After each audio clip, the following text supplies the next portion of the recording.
여러분, 우리 시대는 마땅함이 사라지고 있는 시대라고 말할 수 있습니다. 마땅함, 관계 안에서 그리고 사회적 위치나 자기의 자리에서 반드시 지켜야 되는 마땅함이 있는데 그 마땅함이 사라지고 있습니다. 부모는 부모로서, 자녀는 자녀로서, 또한 선생님은 선생님으로서, 목회자는 목회자로서 마땅히 지켜야 할 바가 있는데 그것들이 점점 그들의 삶 가운데 희미해지고 사라지고 있습니다. 그리고 누군가에게 이 마땅함, 당신이 이렇게 하는 것이 마땅하지 않습니까? 라고 요구를 하면 마치 시대에 뒤떨어진 사람처럼 비춰지곤 합니다.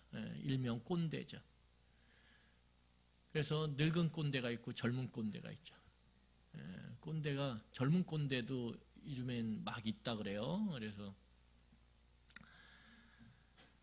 참 우리 시대가 이 마땅함이 사라지는 시대예요. 마땅히 그렇게 해야 되고 마땅히 지켜야 되고 마땅히 행해야 되는데 그것들이 어느 순간에 우리의 삶 속에서 희미해지고 사라져버리는 거죠.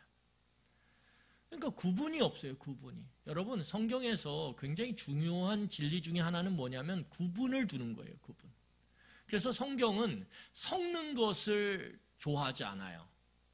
이것과 저것이 섞여져서 불분명함을 갖는 것, 그것을 굉장히 경계합니다.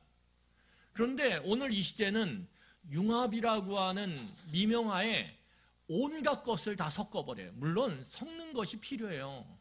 여러분, 섞지 않으면 비빔밥이 존재할 수가 없겠죠.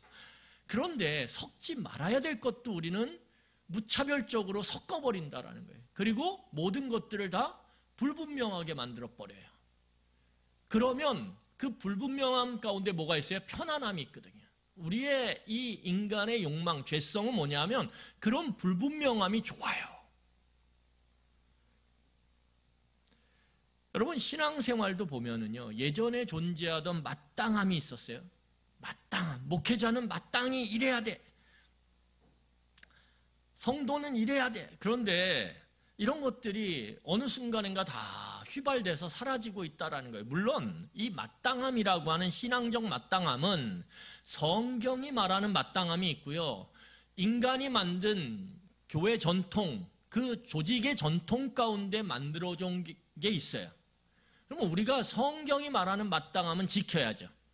그런데 그 성경의 마땅함을 빙자해서 인간의 이 전통이 만들어낸 그러한 전통을 마땅하다라고 여기는 것은 경계해야 돼요. 왜요? 그런 곳에는 인간의 의도나 인간의 욕심이나 인간의 뜻이 끼어 있거든요. 때처럼 끼어 있어요. 그래서 성경이 말하는 것을 가져다가 인간의 마음과 생각과 인간의 그 조직을 통과시키고 그것이 시간이 흘러가면 어떻게 되냐면 때처럼 그 마땅한 바가 오히려 해가 되는 경우도 있다라는 거예요. 그래서 인간의 전통은 좋은 전통인지 나쁜 전통인지를 공동체 구성원들이 함께 합의를 해야 돼요. 합의를. 뭐 장로님들만 이걸 옳게 여기는데 청년들이 그걸 힘들어요. 그러면 이건 합의가 이루어진 게 아니에요. 그래서 그런 전통들은 어떻게 해요? 공동체 전체가 함께 합의를 해서 함께 수용할 수 있는 그러한 부분들을 만들어내야 돼요. 그리고 그것을 함께 지켜가야 된다는 거예요. 여러분, 그런데 오늘 이 시대는 성경이 말하는 마땅함뿐만 아니라 폐기해도 마땅한 그러한 마땅함도 물론 우리가 버리고 있지만 성경이 말하는 것, 그 마땅함도 버리고 있다는 거예요. 둘 다 버리고 있어요. 둘 다. 그래서 마치 옛사람의 격언처럼 뭐예요? 아이를 욕조에다 놓고선 목욕시켰는데 그 욕조에 그 목욕시킨 물을 더러우니까 버려야 되죠. 근데 부모가 어떻게 했습니까? 욕조에 더러운 물을 버린다고 그 안에 있던 애를 건져내고 버려야 되는데 같이 버렸어요. 물도 버리고 아기도 버리고.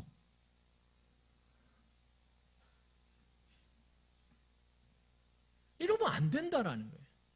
성경이 말하는 마땅함은 지켜야 된다라는 거예요.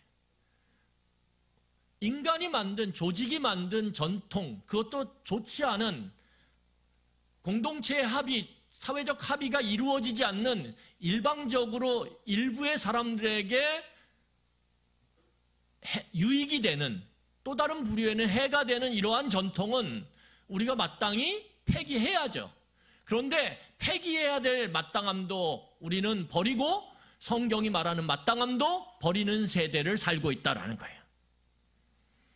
여러분, 이렇게 마땅히 지켜야 될, 고수해야 될, 붙잡아야 될 마땅함을 버리는 순간 어떻게 됩니까? 그 공동체는, 그 사회는 혼란함과 무기력감에 빠질 수밖에 없어요. 여러분, 만약에 부모가 부모됨을 지켜야 되는 그 마땅함이 있는데 부모됨으로서의 지켜야 되는 그 마땅함을 버린다, 그러면 어떻게 됩니까? 가정 공동체가 혼란할 수밖에 없죠. 아버지가 물론 일하는 기계는 아니에요. 그렇지만 가정을 책임지고 그 가정을 돌보도록 그렇게 마땅함을 부여받았다라면 열심히 애쓰고 일해야죠. 그런데 아빠가 일을 안 해요. 애들처럼 맨날 가서 PC방에 살고 있어요. 그러면 어떻게 됩니까? 큰일 나는 거예요. 그 가정은 혼란해지고 무기력해지는 거죠.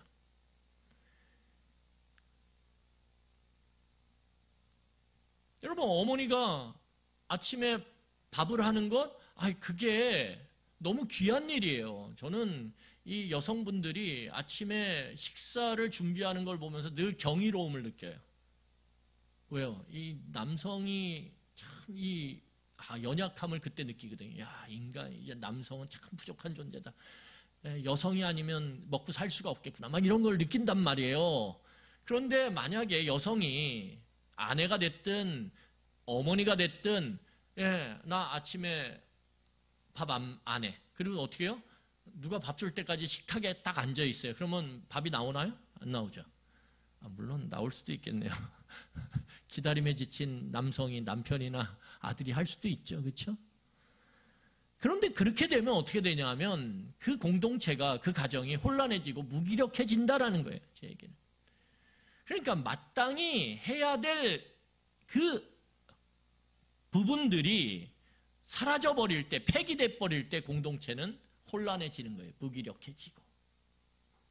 자, 오늘 우리가 이 말씀을 통해서 그리스도 안에 있는 성도들이 반드시 지켜야 될 그 마땅함이 무엇인지 함께 살펴보기를 원합니다.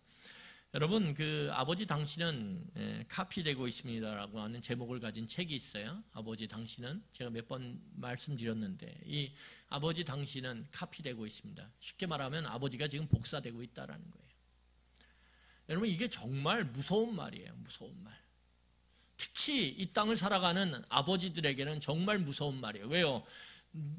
아버지로서 서 있는 그 모습 가운데 자녀들이 다 그것을 보고 배우고 자기의 삶으로 흡수하고 있으니까. 이게 얼마나 무서운 말이에요. 여러분, 그래서 아버지가 좋든 싫든, 자녀가 그것을 원하든 원치 않든 함께 살아가는 그 가족은, 특히 자녀와 아버지의 관계 안에서는 자녀가 아버지를 닮게 돼 있다라는 거예요. 닮게 돼 있다라는 거예요. 여러분, 그런 측면에서 보면 성경은 그리스도 안에 있는 성도를 뭐라고 정의하냐면 하나님의 자녀다, 이렇게 정의해요. 이게 정체성이에요. 그리스도 안에 있는, 이 그리스도 안에 있다라고 하는 말이 무엇을 의미하냐면 사랑의 관계 안에 있다라는 거예요. 제가 지난주에 말씀드렸듯이 네가 내 안에, 내가 너 안에, 이게 사랑의 존재 방식이에요. 당신이 내 마음에 들어왔을 때 내 마음도, 나도 당신의 마음 가운데 들어가게 되는 것, 그것이 사랑의 존재 방식이란 말이에요. 그래서 예수 그리스도를 우리가 우리 마음 가운데 받아들일 때 우리가 그리스도 안에 들어가게 되는 거예요. 그래서 그리스도 안에 있는 자는 무엇입니까? 하나님의 사랑을 받는 존재로서 새롭게 서게 되는 거예요. 이게 정체성이라는 거예요. 그런데 이러한 정체성은 어떠한 공로나 무엇인가 내가 가졌기 때문이 아니에요. 나의 소유나 공로 때문이 아니라 로마서에서는 뭐라고 얘기하냐면 우리가 아직 죄인 되었을 때, 우리에게 아무것도 없고 완전히 더러움으로 뒤집어 씌워졌을 때 하나님은 우리를 사랑하셨다라는 거예요. 이게 우리의 정체성이에요. 그러니까 여러분, 우리는 하나님 앞에서 어떠한 모습 가운데 있든 우리는 사랑받는 존재라는 것을 기억할 필요가 있다는 거예요. 여러분, 사랑은 모든 걸 이겨요. 사랑의 힘이 크죠. 여러분, 그래서 영화나 드라마 보세요. 사랑이 얼마나 강력한 힘을 발휘해서 어떠한 문제나 어떠한 장애물이나 어떠한 장애를 극복하고, 아름다운 모습들, 가치들, 의미들을 이루어내는지. 그러니까 사랑이 가장 강해요. 그런데 그 강한 사랑이 누구에게 있어요? 우리 안에 있다라는 거예요. 그래서 성도는 강한 것이에요. 내가 어떤 모습 가운데 있든지 하나님은 우리를 사랑하는, 그래서 그 사랑을 받는 존재이기 때문에. 여러분, 오늘 하나님께서 예수님을 통해서 당신의 사랑을 보여주셨어요. 그래서 예수님 안에 어떠한 두 가지의 사랑의 모습들이 있다라는 거예요. 그 두 가지의 사랑의 모습이 뭐냐면, 자, 함께 보겠습니다. 우리 2절이에요. 본문 2절. 그리스도 안에 담겨진 사랑의 모습. 하나님이 그리스도 안에 두 가지의 사랑의 모습을 담아주셨거든요. 그게 뭐냐면 오늘 본문 2절이에요. 우리 같이 읽겠습니다. 시작. 그리스도께서 너희를 사랑하신 것 같이 너희도 사랑 가운데서 행하라. 그는 우리를 위하여 자신을 버리사 향기로운 제물과 희생 제물로 하나님께 드리셨느니라. 여러분, 예수님의 사랑이 어떤 특징을 갖고 있냐면, 하나님께서 예수님을 통해서 우리에게 사랑을 보여주셨는데, 그 사랑이 뭐냐면, 오늘 성경 보세요. 다시. 그리스도께서 너희를 사랑하신 것 같이. 너희가 누굽니까? 성도죠. 우리. 사랑하신 것 같이 너희도 그 사랑 가운데서 행하라. 여러분, 오늘 사도 바울은 뭐라고 말하냐면, 그리스도가 보여주신 그 사랑 가운데 우리가 행하라라고 얘기하는 거예요. 사랑이라는 게 사랑 누가 말했나 그러면서 세상에서 우리가 보고 배운 사랑 말고요. 그리스도 안에서, 그 사랑 안에서 행하라는 거예요. 그러면 그리스도께서 우리에게 보여주신 사랑이 뭐냐? 두 가지예요. 하나가 무엇입니까? 그리스도는 우리를 위하여 자신을 버리사. 버림이라는 거예요. 버림. 그리스도께서 보여주신 사랑이 무엇입니까? 버리는 거예요. 버리는 거예요. 그런데 여기 중요한 게 있어요. 여러분, 그리스도의 사랑은 상대방을, 우리를 위해서 자기 자신, 그리스도를 버린 거예요. 그런데 우리는 세상에서 어떤 사랑을 배우냐면, 나 자신을 위해서 다른 사람을 희생시키는 사랑을 배운다라는 거예요. 다르다라는 거예요, 이게. 그러니까 그리스도의 사랑은 타인을 위해서 자기 자신을 버리는 사랑이라는 거예요. 그러니까 이 형식, 이 문장의 형식을 기억해야 돼요. 아, 그리스도께서 보여주신 사랑은 타인을 위해서, 그게 자녀가 됐든, 그게 배우자가 됐든, 그것이 부모가 됐든, 그것이 다른 친지가 됐든, 이웃이 됐든, 친구가 됐든, 타인을 위해서 누구를 버리는 거예요? 나를 버리는 게 그리스도께서 십자가에서 보여주신 사랑이라는 거예요. 여러분, 그런데 여기 중요한 게 있어요. 예수님의 사랑은 이것 하나만으로 정의되지 않아요. 왜요? 여러분, 어머니가요, 자녀를 위해서 자기를 버려요. 그래서 어떻게 하냐면, 제가 어떤 분의 이야기를 너무 구체적으로 할 수는 없으니까. 그런데 자녀를 대학에 보내려고, 그 자녀가 피아노를 치는데, 그 피아노를 치는 자녀를 어떻게 해요? 대학에, 좋은 대학, 그것도 아주 좋은 대학에 보내려고 그 어머니가 그 피아노 밑에서 자요. 여러분, 피아노 밑에서 부모가 이렇게 자고, 엄마가 자고 있는데 애가 피아노 치다 피곤하다고 멈출 수 있겠어요? 근데 그 이야기를 제가 이렇게 듣는데 가슴이 막 좋다, 나도 따라가야 되겠다, 이게 아니라 가슴이 답답해지고, 그 아이가 얼마나 힘들었을까, 이렇게 느껴지는 거예요. 그 아이의 일거수일투족을 시작서부터 끝까지 마치 매니저처럼 같이 하루 종일 같이 다니면서 그 아이를 관리해요. 얼마나 숨이 막혔을까. 여러분, 그렇게 어머니가 자녀인 딸을 위해서 버리죠. 그런데 문제는 뭐냐면 그런 버림이 그리스도의 사랑이냐? 아니요, 그렇지 않아요. 왜냐하면 거기 뒤에 보세요. 2절 뒤에 보면 그렇게 예수님께서 타인을 위해서 자신을 버리시는 희생을 했는데 그 희생이 뭐예요? 향기로운 제물이냐 이거예요. 이게 중요한 거예요. 향기로운 제물이냐. 여러분, 이 레위기를 보면 제사의식에서 향기가 되게 중요해요. 향기. 그래서 레위기에 보면 제사를 드릴 때 하나님 앞에 제사, 예배를 드릴 때 어떻게 해요? 하나님께서 그 향기를 흠양하셨다, 이렇게 맡으셨다, 이렇게 표현된다라는 거예요. 그러면 이게 무슨 말이냐면 이 레위기 제사의식에서 하나님이 그 제사, 그 예배를 기쁘게 받으셨다라고 하는 표현이 뭐예요? 향기를 향기롭게 맡으셨다, 이거란 말이에요. 그러면 오늘 성경에 나오는 향기로운 제물이라는 게 뭐예요? 하나님이 그 희생을 향기롭게 맡으셨냐 이거예요. 여러분, 제가 조금 전에 이야기한 그 어머니가 그 아이를 위해서 희생했죠. 잠도 못 자가면서 자신의 삶을 모두 다 포기하고. 그런데 그게 하나님께 향기로운 것이냐 이거예요. 저는 아무리 생각해도 아닌 것 같아요.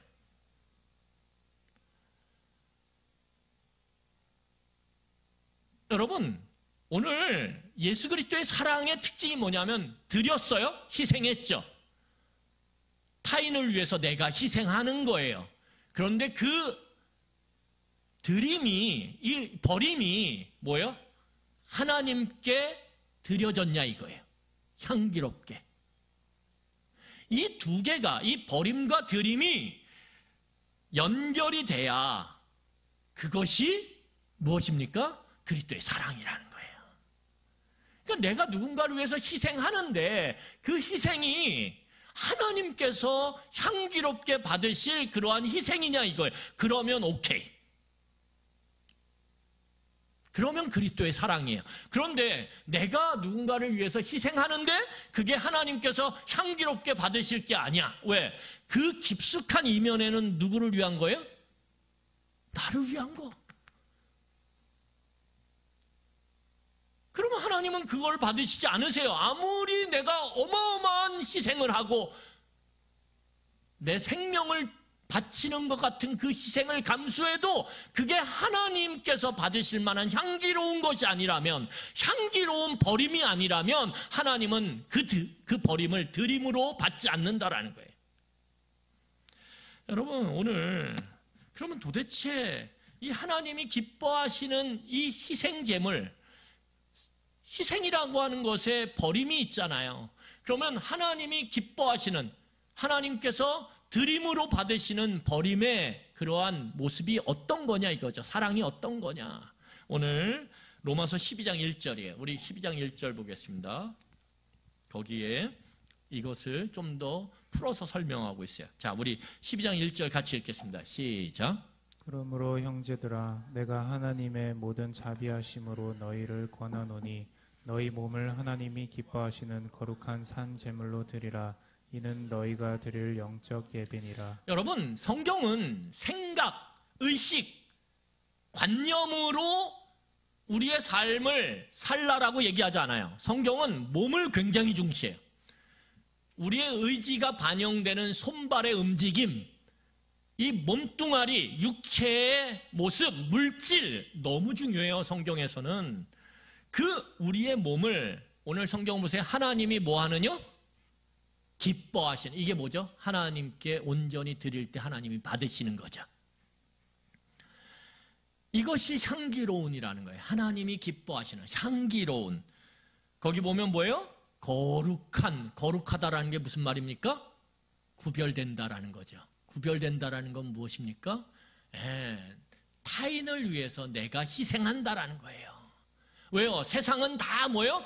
다른 사람을 나를 위해서 희생시키려고 하거든요. 그런데 그 세상의 흐름 가운데 구별되는 그리스도의 모습이 뭐냐? 타인을 위해서 자신을 희생하는 거예요. 생명까지도 내어주는 거예요. 그러니까 그게 세상 속에서 구별되는 거룩함을 갖고 있다는 거예요. 그래서 오늘 성경을 보면 하나님이 기뻐하시는 향기로운 제물, 그런데 그것이 뭐예요?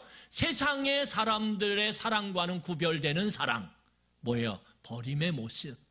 그것이 합쳐질 때, 그렇게 우리의 몸뚱아리로 드리는, 우리의 삶으로 드리는 모습이 되어질 때, 그것을 뭐라 그러냐면, 오늘 마지막 보세요. 1절 마지막, 너희가 드릴 뭐라고요? 영적 예배다. 여기서 영적 예배라는 게 뭐냐면 마땅히 드릴 섬김이라는 거예요. 마땅히 드릴, 우리가 마땅히 드릴 섬김이라, 예배라고 하는 것은 섬기는 거거든요. 마땅히 드려야 되는 섬김이 뭐냐? 예, 바로 이런 거라는 거예요. 이 버림과 드림이 연결되는 것.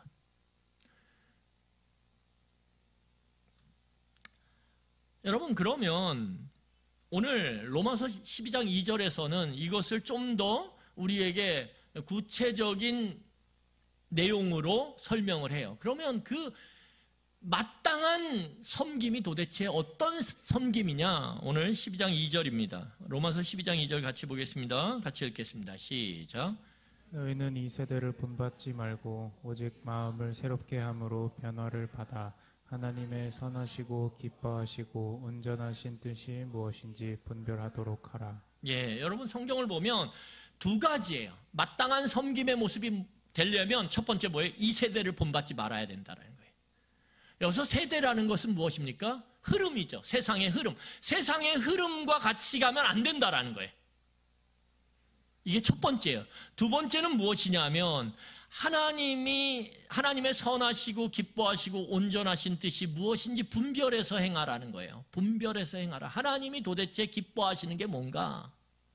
그것을 분별해서 그 길로 가라는 거예요. 이 두 가지인데, 여러분 오늘 성경 6절을 보세요. 본문 6절이에요. 6절을 보면 이렇게 이야기합니다. 제가 읽겠습니다. 누구든지 헛된 말로 너희를 속이지 못하게 하라. 이로 말미암아 하나님의 진노가 불순종의 아들들에게 임하나니. 여러분, 그리스도 바깥에 있는 사람들, 세상의 흐름에 자신의 몸뚱아리를 맡기고 살아가는 사람들을 뭐라 그러냐면 불순종의 아들들이라고 얘기한다는 거예요. 불순종의 자녀들. 이 불순종의 자녀들의 특징이 있는데 그 특징이 무엇이냐면 무엇입니까? 예, 오늘 본문에서 보면 탐욕이에요. 탐욕을 가졌다는 거예요. 탐욕. 여러분, 이 세상을 살아가는 사람들의 가장 두드러진 특징, 그리스도 바깥에 있는 사람들의 특징이 무엇입니까? 탐욕이 제어되지 않는다라는 거예요. 그러니까 그리스도 안에 있는 자와 그리스도 밖에 있는 자, 다시 말해서 순종하는 자와 불순종하는 자의 가장 극명한 차이는 탐욕이 절제되냐 절제되지 않느냐에 있다라는 거예요. 여러분, 사람이 욕망이나 욕심이 없을 수가 없어요. 그렇지 않습니까? 없으면 죽은 거예요. 그러니까 하나님은 욕망하는 것, 우리가 뭔가 마음에 원함이 있는 것을 문제 삼지 않아요. 그게 살아있는 모습이기 때문에. 근데 문제가 되는 건 뭐냐면 선을 넘는 거예요. 내 탐욕의 선이 넘는 것, 내 욕망의 선이 넘어가는 게 문제예요. 그때서부터 불법이 저질러지거든요. 여러분, 오늘 누가복음 12장 15절을 보세요. 누가복음 12장 15절을 보면, 자 보세요. 그들에게 이르시되 삼가 모든 뭐를요? 탐심을 물리치라. 탐심에서 탐욕이 함께 짝으로 움직이는 거예요. 여러분, 그런데 오늘 성경을 보면 물리쳐라. 왜냐하면 거기 보면 사람의 생명이 그 소유의 넉넉함에 있어요, 없어요? 없기 때문에. 그러니까 탐심을 물리쳐야 되는 이유가 뭐냐면 사람이 아무리 탐욕을 부리고 그래서 채워도 내 생명이 거기에 있어요, 없어요? 없다라는 거예요. 내가 100억, 200억, 300억, 1000억, 1조를 끊임없이 욕망하며 모아요. 그런데 그걸 모았다 그래서 내 생명이 안전하냐? 아니라는 거예요. 여러분 누가복음 12장 15절에 나오는 이 말씀은 누구를 향해 말씀하시는 거예요? 예수님께서 탐욕의 끝을 모르고 자신의 배를 채우는 부자를 향해서 이야기했던 거란 말이에요. 여러분 오늘 성경을 보면 탐심이라는 게 뭐냐면요. 탐심이 뭡니까? 내 생명이 어디에 있다라는 거예요. 나의 소유의 넉넉함에 있다라고 믿는 사람. 그게 탐심을 가진 사람의 모습이라는 거예요. 그러니까 탐심을 가진 자, 탐욕을 부리는 자는 늘 어떤 생각을 갖고 있냐면 자기의 소유가 많냐 적냐의 문제가 아니에요. 그 사람의 마음의 중심에 뭐예요? 이 소유가, 그것이 돈이 됐든 그것이 내 자녀가 됐든 그것이 내 학력이 됐든 내 자리가 됐든 내가 가져야 되고 가질 수 있는 이 소유의 넉넉함에 따라서 내 생명이 달려있다라고 믿고 따르는 사람을 뭐라 그래요? 탐심에 빠진 사람이라고 성경은 정의한다라는 거예요. 여러분 생각해 보세요. 사람의 생명이 내가 잘 사는 게 내 소유의 넉넉함에 있다라고 믿고 사는 사람들은요, 자연스럽게 어떻게 됩니까? 더러운 짓을 삼가하지 않아요. 남을 배신하는 거요? 얼마든지 할 수 있어요. 왜요? 내 생명의 이 모습이 내 소유의 넉넉함에 달려있는데 여러분 가릴 게 뭐가 있어요? 얼마든지 불법 저지를 수 있어요. 얼마든지 악을 행할 수 있어요.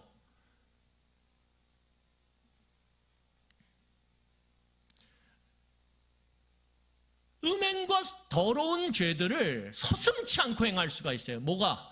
내 생명이 나의 소유의 넉넉함에 있다라면.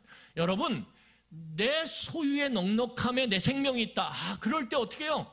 성적에 내 생명이 달려있다라고 생각하면 어떻게 됩니까? 자녀의 성적을 얼마든지 선생된 자리에서 조작할 수 있어요. 그런 일이 있지 않습니까?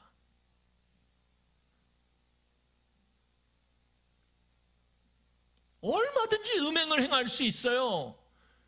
돈을 위해서 몸을 팔 수 있어요.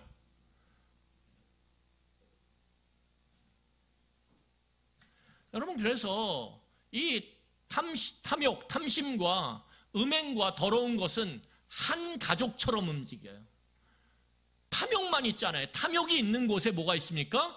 더러운 것들이 있고요. 거기에 음욕이 있어요. 여러분 조폭영화 잘 보세요. 조폭영화의 배경이 되는 장소가 주로 어디예요? 우리는 너무 순결해서 잘 몰라요. 조폭영화 보면 음행의 장소, 이 탐욕, 탐심의 장소가 되는 곳이 어디냐면 지하 술집이에요. 술집. 그 술집이 개방되어 있는 그런 노천의 술집이거나 아니면 노포가 아니에요. 어디예요? 아주 은밀하게 꽁꽁 닫혀져 있는 방으로 이루어진, 그리고 어떻게 되냐면 그 방이 대낮처럼 환해가지고 너 얼굴에 티가 있네? 이런 거 볼 수 있어요? 없어요? 없어요. 엄청 어두워요. 이게 상한 과일인지 상하지 않은 과일인지 구분이 안 될 정도로. 그 은밀한 곳에서 사람들은 어떻게 해요? 탐욕을 마음껏 부풀려요. 그렇지 않습니까? 여러분 그런 조폭영화 보면 그런 은밀한 지하 방에서 어두컴컴한 곳에서 이런 거 은은하는 거 보세요. 우리가 어떻게 하면 가정에서 올바른 아빠로서 바르게 살 수 있을까? 우리가 어떻게 하면 직장에서 좀 더 정직하게 내 것을 희생하면서 살아갈 수 있을까? 여러분 그런 거 의논하는 거 보셨어요? 조폭영화에서? 절대 없어요. 여러분 그런 은밀한 곳에서 어두컴컴한 곳에서 서로 오가는 이야기는 무엇입니까? 어떻게 하면 더 돈을 벌 수 있는가? 어떻게 하면 더 높아질 수 있는가? 그것을 위해서 수단과 방법을 가리지 않고 어떻게 행할 수 있는가? 그런 이야기들만 오가요. 그리고 거기에는 빠지지 않는 게 무엇입니까? 술과 여인이에요. 음행이 난무예요. 이게 쌍으로 움직인다니까요. 같이 한 가족처럼. 탐욕, 더러운 것들, 음욕.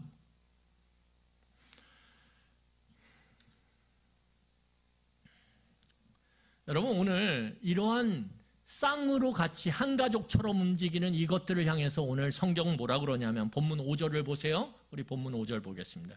본문 5절 같이 읽겠습니다. 시작.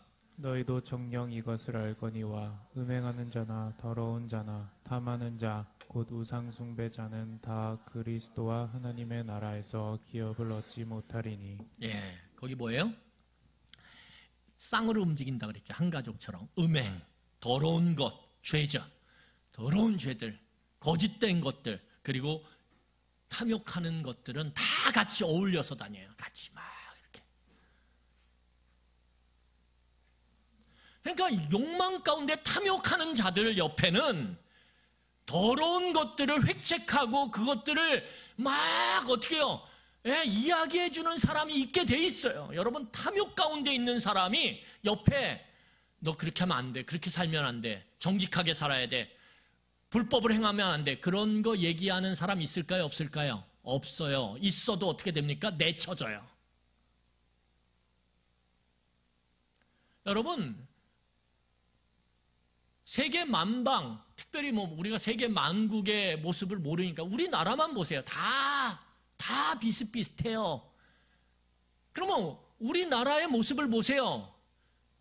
높은 자리에 있는 사람들이 어떻게 해요? 자기의 탐욕을 주체할 수 없어요. 그러니까 어떻게 하냐 하면 옆에 불법을 이야기하는 사람들을 가까이 둬요. 정직을 이야기하는 사람들, 합법을 이야기하는 사람들은 어떻게 됩니까? 다 그 자리에서 밀려나요. 밀려나니까 탐욕과 불법이 함께 어우러져요. 그러면서 어떻게 됩니까? 거기에 음탕한 것들이 가득 차죠. 이게 같이 움직인다는 거예요. 같이. 여러분, 오늘 성경을 보면 그러한 자들을 향해서 뭐라고 얘기하냐? 성경은 우상숭배다 이렇게 얘기하는 거예요. 우상숭배다. 두려운 말이에요. 우상숭배. 왜 그래요? 예수님께서 뭐라고 말씀하셨냐면 세상 사람들은 다 뭐예요? 자기 배를 어떻게 해요? 섬기는 자라고 얘기했어요. 자기 배를 섬기는 자라. 내가 타인을 위해서 나를 버리는 희생같이 하는데 결국 누구를 위한 거예요? 나를 위한 거예요. 자기 자신을, 자기의 삶을, 자기의 시간을, 자기의 에너지를 자식을 위해 바치는 것 같지만 그런데 그게 정작 다 뜯어보면 누구를 위한 거예요? 자식을 위한 게 아니에요. 왜? 자식은 마음이 다 망가져가고 있거든요. 그의 삶은 강박 가운데서 그렇게 눌려지고 있거든요. 그런데 누구를 위한 거예요? 결국 부모를 위한 거예요. 부모. 세상의 모습이라는 게 그렇게 가장한 채, 척한 채 어떻게 해요? 자기 배를 불리려고 한다라는 거예요. 예수님의 말씀이에요. 이게 자기 배를 섬기는 것이 무엇입니까? 이게 우상숭배죠. 하나님을 섬기는 게 아니에요. 자기 배를 섬기는 게 우상숭배. 여러분, 목회자들이요, 성도들에게 막 이렇게 살아야 된다고, 이걸 행해야 된다고 얘기해요. 그런데 정말 그 마음속에 뭐가 있냐 그래요. 내가 좀 더 큰 교회 되는 것, 내가 좀 더 편안해지는 것, 부유해지는 것, 큰 건물에 사람들이 나 어느 교회 목사야 그러면 와! 네 배를 불리고 네 배를 섬기는 게 아니냐 이거예요. 도대체 목회자의 희생이, 버림이 누구를 위한 거냐 이거예요. 오늘 그렇게 묻고 있는 거예요. 그런데 그거 만약에 네 배를 불리는 탐욕이다 그러면 어떻게 해요? 수단과 방법을 가리지 않겠죠. 그렇죠? 교회가 수단과 방법을 가리지 않고 어떻게 합니까? 불법을 행하면서 건물을 지어요. 공공의 공간을 점유하면서 어떻게 합니까? 자기 건물을 더 크고 더 편안하게 만들려고 그래요. 다 거짓된 거죠. 그러면 그것은 탐욕으로부터 나오는 거라는 거예요.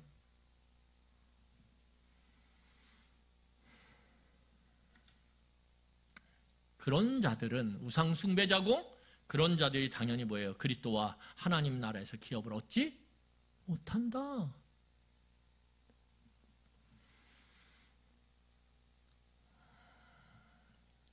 여러분, 제가 며칠 전에 한 놀라운 이야기를 들었어요. 뭐냐면 아주 유명한 어노인팅이라고 하는 한국의 아주 유명한 찬양 선교단이에요. 어노인팅. 우리가 부르는 노래 중에서도 어노인팅 노래가 굉장히 많아요. 물론 전 잘 못 불러요. 왜냐하면 어노인팅 노래가 어려워요. 박자가. 제가 좀 박자에 문제가 있거든요. 그런데 이 어노인팅의 대표 간사인 최요한 목사라는 사람이 있어요. 이 목사가 쉽게 말하면 음행을 저질렀어요. 그래서 그 대표 간사에서 쉽게 말하면 물러나게 됐어요. 강제적으로. 그런데 그 음행을 저지르는 배경 가운데에 자기가 이용했던 게 뭐예요? 그 대표 간사, 유명한 찬양 작곡가, 찬양 리더. 그러니까 찬양을 교회에서 하는 자매들이 어때요? 와, 이름만 들으면 와 이러거든요. 그러니까 같이 불러가지고 어떻게 합니까? 식사 자리를 하는데 그 여자 청년이 그러는 거예요. 갔는데 그 유명한 이름만 대면 아는 그 사람이 술을 마시면서 모임을 하고 있는 거예요. 처음에 깜짝 놀랐대요, 이 자매가. 그런데 요즘은 그렇지 또 그런 걸 또 세련되라고 생각하나 보네. 그리고 넘어갔어요. 여러분, 제가 그 술을 먹냐 그런 거 논하는 게 아니에요. 그런데 어떻게 됐냐? 결국은 그것이 음행함으로 갔다라는 거예요. 무슨 말이냐면 이게 세트로 움직인다라는 거예요. 내가 유명해져서 사람들 앞에서 나를 자랑하고 얼마나 자기를 자랑하던지 그 자리에서 이 청년이 너무 힘들었다는 거예요. 이 탐욕이 결국 뭐예요? 더러운 것들을 다 수용하는 거예요. 그리고 그 결국은 무엇입니까? 음행으로 가는 거예요. 이게 세트로 움직인다는 거예요. 세트로. 여러분, 하나님과 상관없는 삶을, 상관없는 시간을 보내는 것만큼 정말 불행한 인생은 없습니다. 여러분, 우리가 살고 났더니 하나님이 뭐라 그래요? 야, 너 진짜 믿음이 있냐? 너 진짜 나를 너의 믿음의 대상으로 삼았니? 혹시 너 배를 섬기진 않았니? 우리에게 물으시고 우리가 거기에 당황한다면 여러분, 우리의 인생만큼 불행한 인생은 없다라는 거예요.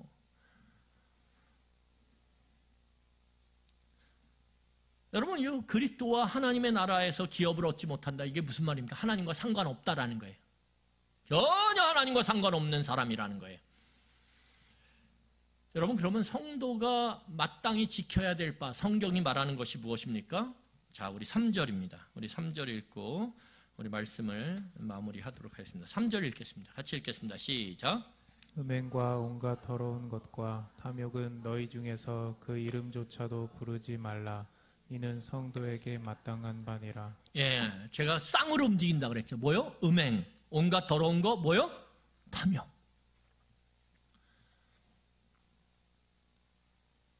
여러분, 탐욕이 아까 말씀드렸듯이 뭐예요? 잘못 버리는 거예요. 나를 버려야 되는데 나를 버리는 게 아니라 나를 버리는 척하면서 남을 버리는 거예요. 아예 노골적으로 나는 안 버리고 남을 버리는 경우도 있어요. 이러한 탐욕이 작동해서 나 대신 남을 희생시키고 나를 희생시키는 거 척하면서 진짜는 타인을 희생시키는 이런 잘못된 사랑, 이런 탐욕이 작동하면 어떻게 됩니까? 하나님이 기뻐하시지 않는, 흠양하지 않는 삶이 나타난다는 거예요. 그게 무엇입니까? 더러운 것, 죄들을 행하고 음행하는 거죠. 여러분, 그런데 성경은 뭐라고 그러냐면 그런 것의 이름조차 불러요, 부르지 마요? 부르지 마요. 여러분, 성경에서 이름을 부른다는 건 뭐냐면 예배를 드린다는 거거든요. 여기서 이게 단순한 게 아니에요. 지금 이름을 부른다라는 건 뭐예요? 예배를 드린다라는 거예요. 뭘 예배해요? 이 3세트.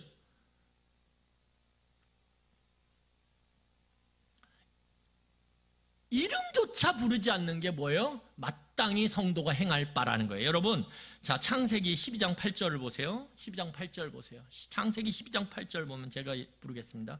읽겠습니다. 거기서 베델 동쪽 산으로 옮겨 장막을 치니 서쪽은 베델이요 동쪽은 아이라. 이 아브라함이 이제 하나님의 부르심을 받고 이제 가나안 땅으로 들어가서 어떻게 해요? 거기서 이제 하나님이 말씀하신 곳에 이르렀을 때 뭘 하냐면 그곳에서 여호와께 제단을 쌓고 누구의 이름을 불러요? 여호와의 이름을 부르더라. 제단을 쌓고 여호와의 이름을 부르는 게 무엇입니까? 예배하는 거죠. 그러면 여기서 우리는 물어야 돼요. 나는 도대체 누구를 위해서 무엇을 쌓고 무엇을 부르고 있는가? 여러분, 우리의 삶은 도대체 누구를 위해 무엇을 쌓고 무엇을 부르고 있는가? 여러분, 내가 일상을 살면서 삶 속에서 무엇을 부르고 있는가를 보면 우리는 내가 무엇을 쌓고 있고 내가 무엇을 위해 살고 있는지 알 수 있다는 거예요. 아니, 입을 열면 돈 해요. 그러면 뭐예요? 그것은 돈을 쌓기를 원하고 돈을 위해서 사는 거예요. 성적 그러면 어떻게 됩니까? 맨날 말하면 성적에 관련된 거, 학원에 관련된 거, 어떻게 하면 점수를 더 받을지에 대한 것만 계속 내 삶 속에 울리고 있다면, 그런 이야기들이 내 삶의 주류를 이루고 있다면 여러분, 우리는 뭘 쌓고 있는 거예요? 그 성적을 우리의 신으로 쌓고 있는 거예요. 뭘 부르느냐 이거죠. 뭘 부르냐 이거예요. 여러분, 오늘 성경 뭐라고 얘기합니까? 탐욕, 음행, 더러운 것들은 이름조차도 부르지 말래요. 왜요? 이름을 부르는 순간 우리는 그것을 향해서 예배하기 시작하니까, 그걸 바라보기 시작하니까 그러지지 말라라는 거예요. 오늘 성경이 이야기하는 게. 여러분, 삶의 수단을 목적으로 삼는 게 우상숭배예요. 우리의 목적은 하나님의 영광, 하나님의 기쁨을 위해 사는 거, 그게 우리의 존재 목적이에요. 목사님 너무 고리타분하지 않아요? 요즘은 자기를 위해 사는 게 대세예요. 자기를 위해 살아보세요. 여러분, 여러분들을 위해서 살게 될 때 어떻게 됩니까? 그 삶이 가면 갈수록 어떻게 되냐 하면, 제가 장담합니다. 어떻게 돼요? 성경이 말하거든요. 뭐라고요? 남을 희생시켜서 나를 위하는 삶을 살 수밖에 없어요. 인간이라는 게. 그 속에서 더러움의 이 세트들이 같이 움직이게 돼요. 그래서 나를 위해, 나의 자아 실현을 위해, 나의 원함을 위해 살아보세요. 그 끝이 뭔가? 그 끝이 뭐예요? 하나님 나라와 하나님을 어떻게 해요? 소유하지 못하는, 쉽게 말하면 상관없는 삶, 그게 헛된 삶이거든요. 헛됨을 우리가 고백할 수밖에 없다라는 거예요. 그 고백이 누구에게 나오고 있어요? 전도서에 나오고 있잖아요. 전도서에 기자가 뭐라고 해요? 내가 해볼 것 다 해봤는데 나를 위해서, 나를 위해서 그 당시에 유행하던 정원도 만들어보고, 정원을 쫙, 그 당시에 유행이 정원이었나 봐요. 정원도 쫙 만들어보고, 나를 위해서 온갖 세상에 진귀한 것들 다 가져다가 사다가 먹어도 보고, 나를 위해서 집도 져보고, 나를 위해서 온갖 모든 걸 다 해봤는데 그 끝이 뭐예요? 하나님과 상관없더라. 내 인생 헛되다. 그러니까 청년들이요, 제발 그 젊을 때 하나님을, 창조주 하나님을 바라보고 섬기라라고, 그것이 우리의 삶의 목적이 돼야 된다라고 그렇게 노래하는 거예요.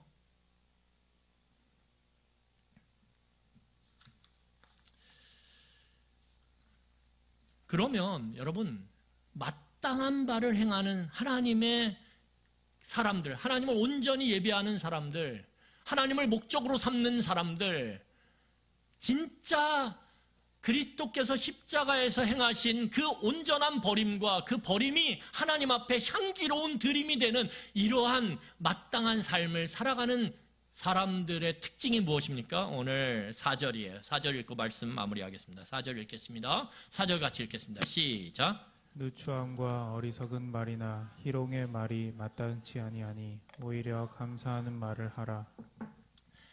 이 탐욕으로부터 나오는 거짓된 것들과 음욕은 뭐예요? 다 그 안에 있으면, 그것과 함께 움직이면, 여러분 제가 조폭영화 얘기하지 않았습니까? 그 지하 술집 어두운 곳에서 이야기되는 이야기들이 뭐예요?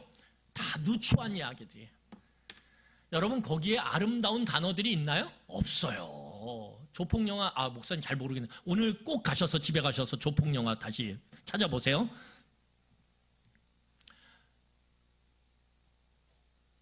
탐욕과 더러운 것들과 음욕이 세트로 움직이는 그 장소에 여러분 아름다운 말, 고상한 말 그런 게 있어요? 없어요. 누추한 말만 있을 뿐이에요. 여러분 거기에 지혜로운 말이 있을까요? 없어요. 다 어리석은 말들이에요. 어떤 어리석은 말? 헛된 말들, 하나님으로부터 멀어지는 말들, 하나님과 상관없는 말들. 지혜로운 말은 하나님과 딱 붙어있는 말이에요. 하나님을 의식하면서 말하는 것이 지혜로운 말이에요. 없다라는 거예요. 그런 말. 또 뭐가 있어요? 거기에는 온갖 희롱하는 말들이 있어요. 희롱. 옆에 사람을 희롱해요. 타인의 인격을 너무나 수단화하고 물건화하면서 가볍게 여기는 희롱하는 말들이 나와요. 의미 없고 가치 없는 말들이 거기 난무를 해요. 하지만 성도가 마땅히 행하는 그곳에는 뭐가 있어요? 희롱하는 말이 아니라 한마디를 해도, 한 단어를 던져도 사람을 살리고 사람을 높이고 사람을 귀중하게 여기고 하나님의 형상으로 창조된 인간을 그렇게 존중하는 그러한 가치 있고 소중한 말들이 있다라는 거예요.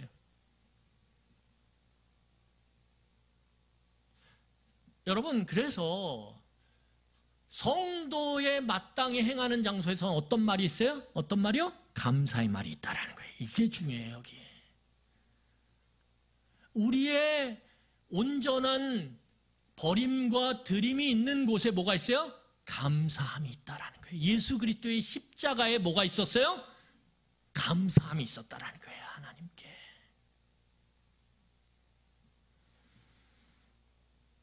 여러분 감사라는 게 무엇입니까?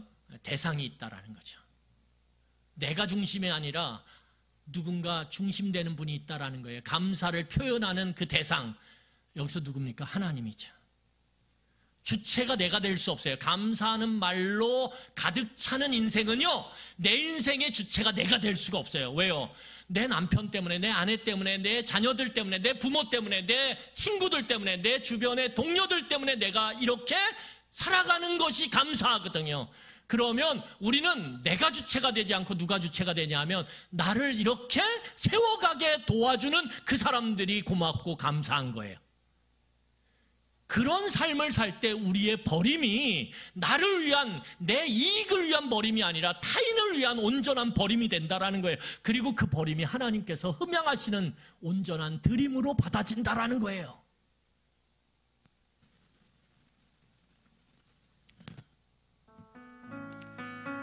여러분 감사하는 사람은요 목적어가 달라져요. 우리 부모님 그 사랑을 감사해. 내 옆에 있는 마당 식구의 그 섬김을 감사해. 여러분 그 목적어가 달라져요. 목적어가 내가 행한 것, 내가 수고한 것을 감사해, 그게 아니라는 거예요.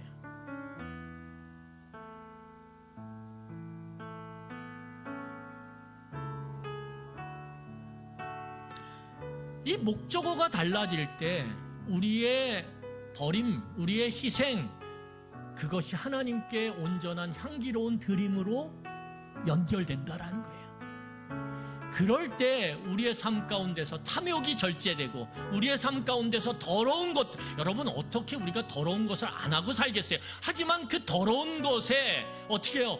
우리가 경계하고 깨어서 그래도 덜 하려고 애쓰게 되는 거예요. 그럴 때 음욕의 자리로 가지 않는 거예요. 그럴 때 오늘 성경은 뭐라 그래요? 자, 우리 7절 보고 말씀 마치겠습니다. 7절 같이 읽겠습니다. 7절 같이 읽겠습니다. 시작. 그러므로 그들과 함께하는 자가 되지 말라.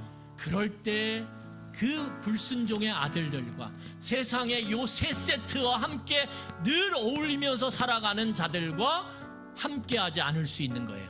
여러분, 이 7절이 너무 중요해요. 이것이 무엇입니까? 이게 적극적인 소외예요. 우리는 소외당하면, 왕따당하면 되게 두려워해요. 아니요, 성경은 뭐라고 얘기하냐면 적극적으로 너를 소외시키고 너를 왕따시켜라 얘기해요.